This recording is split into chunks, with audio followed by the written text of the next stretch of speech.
Well, only 5 months after oil finally stopped gushing into the Gulf from the BP oil spill, a new threat looms. Cuba plans to drill for oil off its coast, and it's got the U.S. Congress ready to take action to try to stop it. ABC 7's John McQuiston is here now with more on that. John? Well, the drilling spot already under construction is only about 50 miles from Florida. It would bring Cuba both its own oil supply and revenue from selling oil, but some of Florida's members of Congress say the risk it could bring us is too great.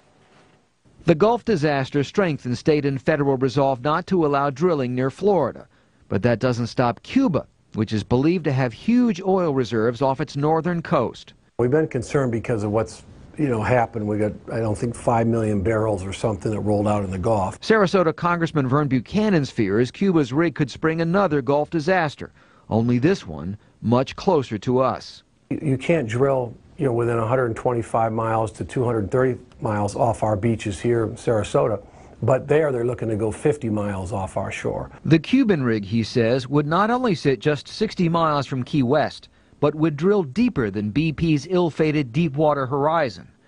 Scientists say that a blowout like BP's could spew oil that spreads to Florida beaches in as few as 3 days. If something happens to this, whose problem is it going to be?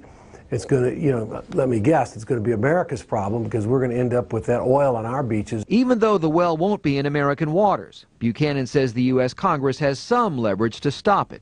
The Spanish company doing the drilling, Repsol, also wants to drill in Gulf waters the U.S. does control. And what we're saying, if you want to do business with us, we're going to ask you not to build that facility over there.